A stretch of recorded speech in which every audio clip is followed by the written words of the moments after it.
Hello, everyone. I'm Cheswick44, also known as Fly, and welcome to this Let's Play of Citizen Sleeper. Last episode, I believe we had managed to, do a bit of running around. Found out more that was going on with Fang, and he wants us to take care of finding something. And we also spoke with a couple of workers who are trying to get off this place. Down here, I believe. It will involve assembly of this. But we can deal with that later. For now, seems like we do actually need to buy some energy first.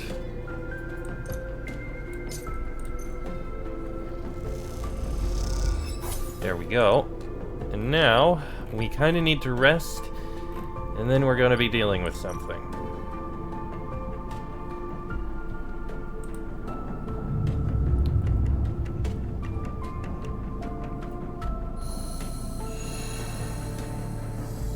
There we are. Not the best numbers, but we'll try. Oh, looks like the scrap freighter has arrived. Nice, that'll, we'll be able to buy scrap if we want to. Or need to. But first we got Ethan. The compressor is quiet today. The usual crowds are elsewhere, and the pumping music washes over a handful of spacers and a few drunks. Ethan is still in the same stool in the same pool of light. His head is low, close to the bar, and the bartender is ignoring him. Approach him. As you get closer, he lifts his head and turns. Sleeper! He turns to look at you. Time to pay up again, is it? He gestures to the bartender. Come here. Take that shits. Stay silent.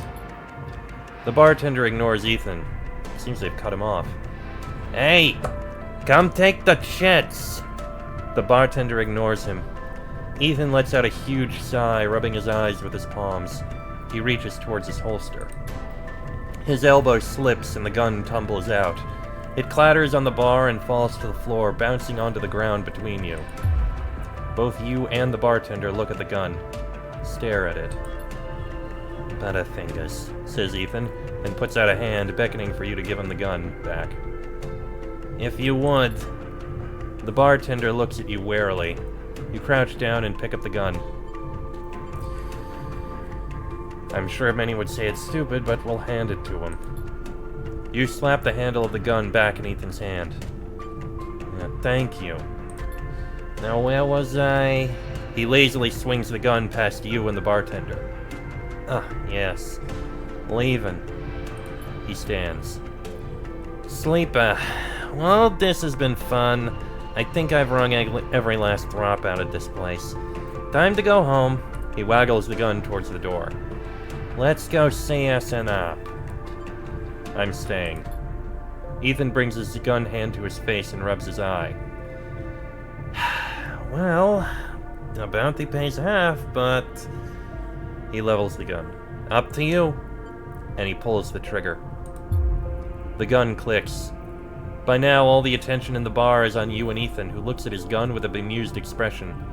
The bartender raises an open hand, and in it are 10 shiny bullets. 10 shiny bullets that he took out of Ethan's gun while he was asleep on the bar. Ethan smiles at him. Oh well, he says, and hits you in the head with the butt of the gun. You stagger back and drop to a knee. Somewhere nearby, the gun clatters onto a surface. The hit's a glancing blow, but it makes your vision swim. Through the blur, you see Ethan wrestle a small, thin slate from his belt and hold it up. Enough of this. I'm logging the job and calling it in. Ethan taps at the slate. No more playing. Your head aches. Ethan taps through a few screens impatiently. He swears and taps again. He starts shouting, a dull echo to your ringing ears. He starts screaming at the slate and throws it across the bar. He crouches down and grabs you by the chin. His face close, his breath heavy with drink. Listen up. They screwed me. They canceled the contract. They canceled the contract! He shouts at the ceiling of the compressor. You stand up, struggling to your feet, the sting of the hit fading. Ethan is rubbing his temples, his face pale. You hear a clicking sound, like coins being counted, like bullets being loaded into a magazine. When you shake off the last of the blur, the bartender has Ethan's pistol trained on Ethan's head. Ethan stumbles back towards the middle of the room, all eyes trained on him. "I'll kill all of you!" he screams. He stumbles into the wall, spinning away towards the door. "I'll be back for that!" he shouts at the bartender, and lunges out of the compressor. You steady yourself on the bar and catch your breath. The rumble of conversation returns. The bartender goes to say something, but then thinks better of it and begins to clean the bar. After a while, you wander out into the light of the bright market, looking for Ethan around every corner. Well then. Ethan may be disarmed, but you doubt you've seen the last of him. 8 more rounds, and, well, okay then. 8 rounds, and then we'll be hearing more about him. Which means we have enough time that we can get more money and take care of more things. Oh, and Rabaya. We do need to speak with her, too. As you approach the address Rabaya gave you, a heavy hand falls on your shoulder. "What's your business here?" The enforcer grips your shoulder, giving a hint of the strength her implants give her. As you turn, you see the same subsidiary eyes as Rabaya and Toshiro, glinting like mirrors on her cheeks. "Gia, please. The sleeper is here by my invitation." At Rabaya's command, the hand immediately loosens, and an apologetic look replaces the scowl on Gia's face. "Of course, Rabaya. I'm sorry." Rabaya waves her away. "Don't you worry. I appreciate your protective instincts." She smiles at the enforcer. "How about you head to the tambour? They have a delivery coming, and they'll need some help with the lifting." Gia nods and walks away. "So, Sleeper, you came. I'm glad." Well, it didn't feel like an offer. "I'm sorry for that." She smiles a tight smile. "You have to understand, finding you there in Sabine's unit, I wasn't sure where we stood. There are more than a few people on this station who would rather I was dead. I had to be sure you weren't one of them." "I wish you no harm." "Well, I am glad." Rabaya begins walking and gestures for you to walk with her. She takes you down a staircase into the bustling walkways of the low end. "So what do you know about Yatagan?" "Well, nothing, really." "Come on, Sleeper, humor me. I know we have a reputation." People with carts push past, moving crates of supplies around the thin and winding passages. "Our reputation is one that implies threat. Is that fair to say? We're framed as aggressors, parasites, criminals." She gestures around at the people in the passageway. "But when was the last time you saw a lawmaker on the eye? A policeman? Who makes the laws here?" "By my understanding, it's Havenage." "Yes, they do like to believe so, don't they? By claiming a lineage that extends back into Erlin's Union, they assume the burden of authority. But they have no authority here, out past the Bright Market, where few work in their shipyard or pay for their docking berths. If you had spent your time in the low end, maybe your opinion of us would be different. This is our place, our people. The low end was empty in Erlin's time. They didn't need to house thousands, and keeping the yards and the rotunda safe was work enough.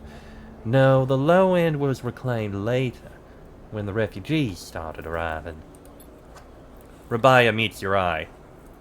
"The collapse didn't just happen here on this station. When Solheim collapsed, the entire system felt it. Colonies were abandoned. The moons of Ember and Cinder suddenly gained independence overnight. Some took advantage, some tried to hold it together, some fled. The Eye became a refuge, and Erlin, to his credit, extended an open hand to everyone. But many within his organization disagreed, and those new arrivals weren't as simple to corral as they hoped." Rabaya leads you through a small market hall busy with small stalls and traders. "Erlin's Union was made of workers, administrators, people who were malleable and already organized into hierarchies and networks. The refugees came from different factions and families, were scared, injured, desperate. Conflict was inevitable. Yardagon is a child of that conflict. A child born out of the need for us to stand up and claim our future, to provide security, strength. People call us a gang, but we are a community. I take my position as lieutenant seriously, and from my birth, I have worked to earn it. Rabaya catches herself before she raises her voice any further, and you both walk in silence for a while among the smells and textures of the low end. You start to wonder if this place could be a home for you too. So where do I come into this? Rabaya smiles to herself and thinks for a moment before she responds. I believe that you understand the importance of a refuge. So I also believe that you wish to help keep this place safe. For this reason, I would like you to trust me. I do not know what Sabine told you about us, but I imagine it was not good. I'll be honest with you, Sleeper. I was never comfortable with having Sabine as part of Yardagon. An ex-corporate employee? It goes against our nature. But their deal was with Yannick.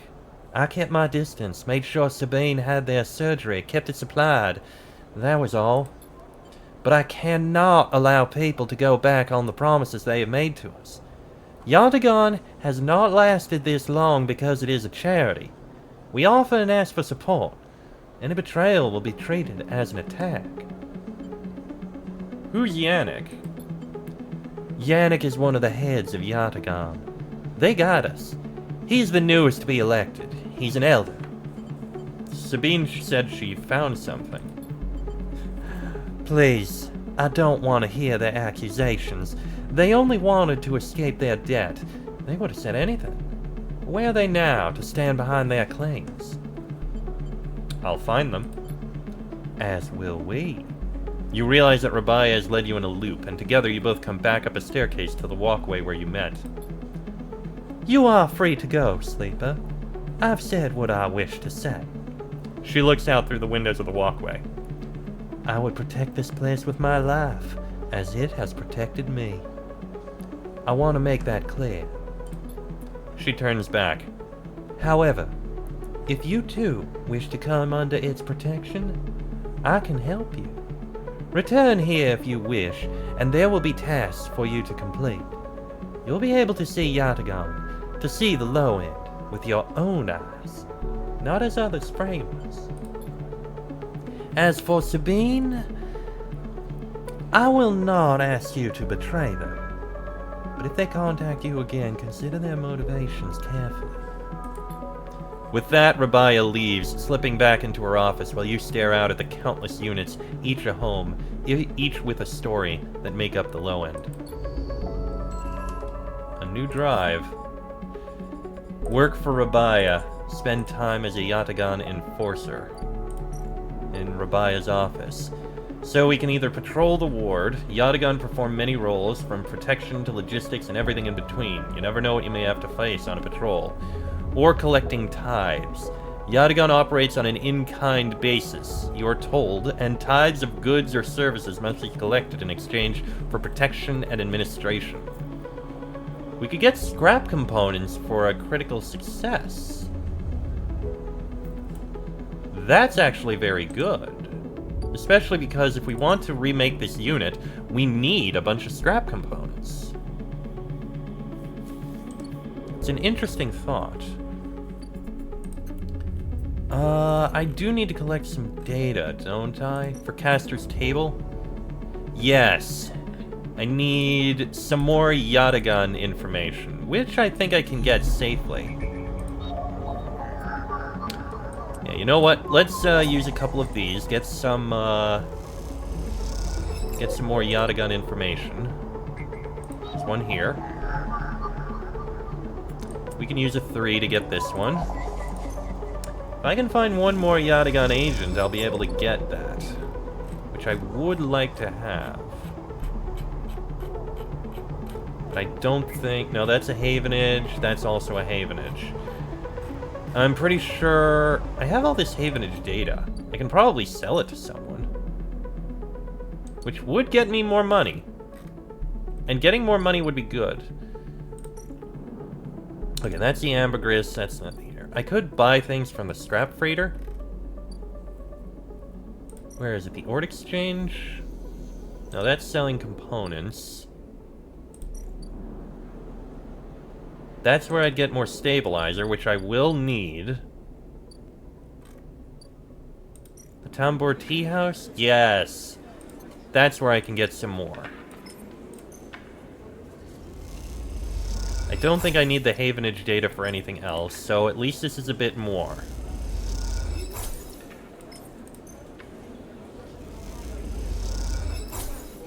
There we go. That's actually pretty good. Now, what else do I need to do? I haven't done any exploring on the Free Spoke. I do have a lot of money now, so I am safe there. I could buy more from that. What I would like to do, if I can get the scrap for this, that does cost money.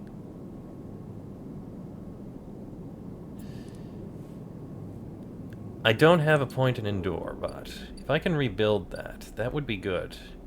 Because, let me see, what do we have? Building a home, that's kind of what I want to do. I need more ship mine fragments, but I don't know where to find any. Disabling the tracker, okay, that I can't really do right now. I need to help him find his leads. I need a ship mine, which in time I might be able to... That ship is actually about to arrive, and I can buy ship mine parts from it.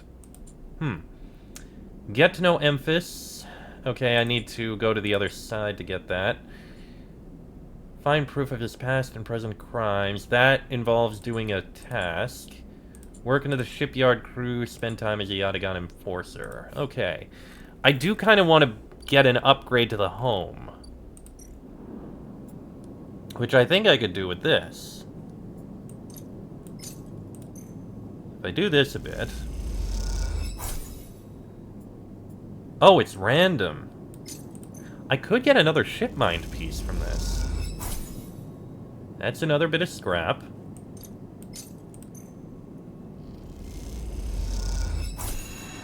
And I got another ship mine fragment. If I keep saving up, I'll be able to get another fragment. I can't buy any more, but that does help. I do need more money, but I can get one more scrap from Rabaya here by collecting tithes. There we go. It's only 1 point, but I mean, I did get something. I could get more from this. If I do this again... Well, it isn't getting me money, and money is something I do kind of want to get. I do get money from doing this. We'll do this. It'll get us a bit of money. There. That's a bit of money. Well, a very small amount of money, but it's something. And for this last 2 I have, I think I can go ahead and spend it at the empty container here to sunbathe. So that's good no matter what. There we go. And we end a cycle.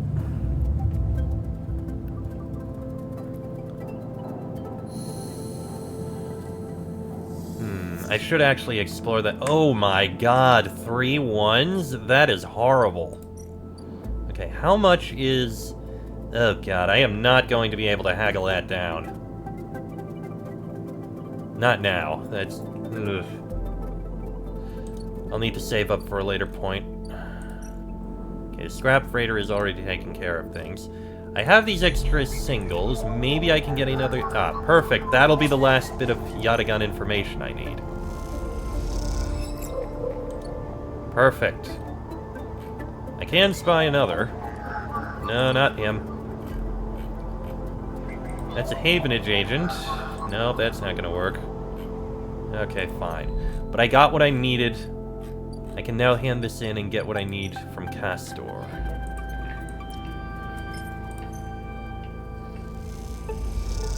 There we go.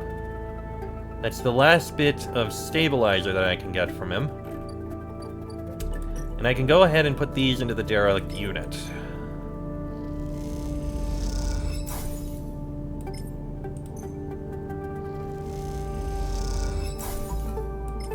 I will need to get one more somewhere.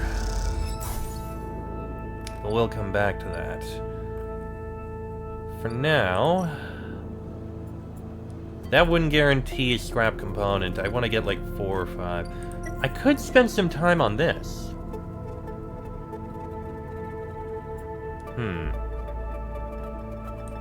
If I enter the spoke... I can give this one a try. Okay, that's 1 point. That's not much, but I mean it's something. And I think I'll use this to regenerate my health a bit.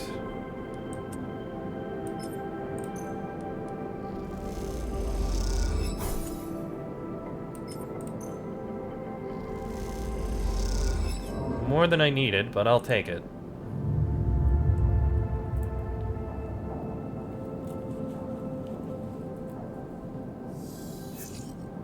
Okay, that's very good. Damn. Okay, I'm gonna take this opportunity. Let me haggle over the prices and lower them. Now it's 40. You know what? I'll take it. That'll get me the last ship mine fragment. And now I can build another ship mine.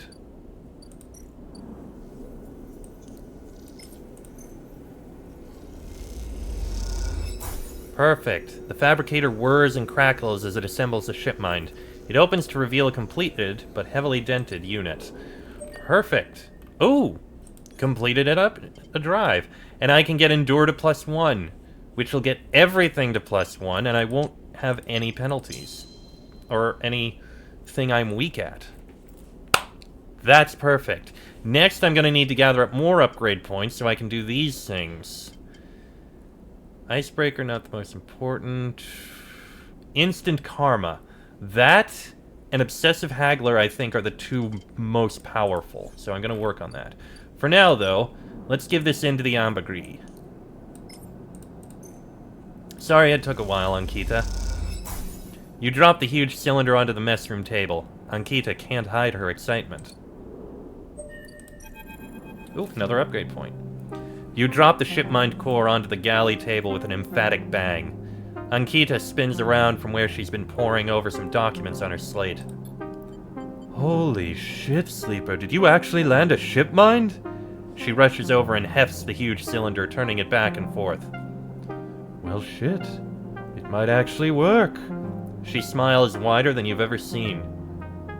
Where did you get it? I built it. Built it? Well, well, you are full of surprises. Ankita bangs on the galley wall. Hear that, Amber? The Sleeper got your new ship mined. The sound echoes down the ship's passages. You have to admit, being in a small space with Ankita when she's this excited is a little intimidating. Ankita puts the ship mine back on the table. I'll start the process of fitting it as soon as I can. I might need your help with some of it. She heads back towards the counter to grab her slate. This isn't the only good news today either. Looks like my good karma is finally coming in. She throws the slate onto the table and spins it so you can see the screen. Take a look at this. You see a list of names and numbers, nothing that exciting, along with what looks like a transit timetable. I found them. Found who? My crew. She points at a name on the list. Or more specifically, Ashton Keed. It was his pass that was used to access Amber and slice the ship mind. I thought he might have been killed or robbed, his pass stolen, but it turns out he crossed the Founder's Gap the very next cycle. The Founder's Gap? That big rift in the station. You can't cross it without the Founder's Ferry. I know some of the crew over at the ferry. Old Mercs used to run in an outfit I worked with. I saw them in the Overlook, and they mentioned they saw Ashton crossing. I checked the manifests. And there he was. Looks suspicious. He hasn't said a word since the theft, and anyone wanting to hide out might head to the Greenway and go to ground. He won't get far, though. There's no real docks out there, only a couple of jetties in the wastes. So, what now? Now I fit the ship mind. That's the first priority. But maybe you could help me out. Sure, how? It's like this. I head over there, especially in Amber, he'll spot me a mile off and go underground. He'll find a way to slip the station, or he'll bury himself so deep in the waste no one will ever find him.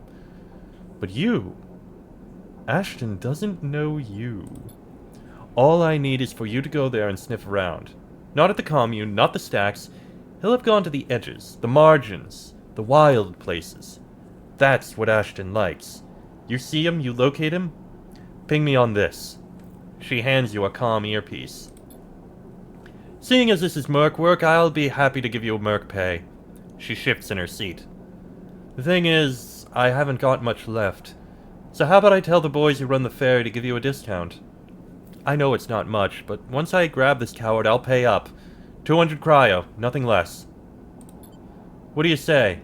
She meets your eye. Alright. She gives you a heavy whack on the shoulder. Good. I owe you. She lifts the shipmind up onto her shoulder with worrying ease. I'm going to go get this fitted into Amber's core. You get any info, any sense of where Ashton is hiding, let me know.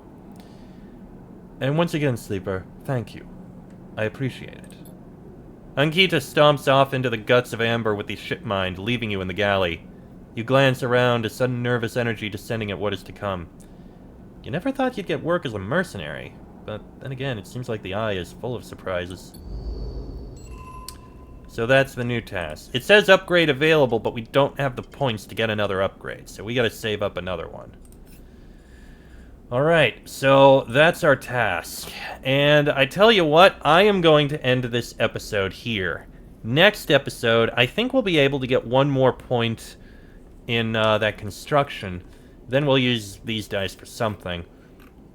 And we'll be able to get construction soon. That'll be good. But that'll be in the next episode. So until then, I'm Chestic44. I'll send you fly. This has been a Let's Play of Citizen Sleeper, and I shall see you all next time.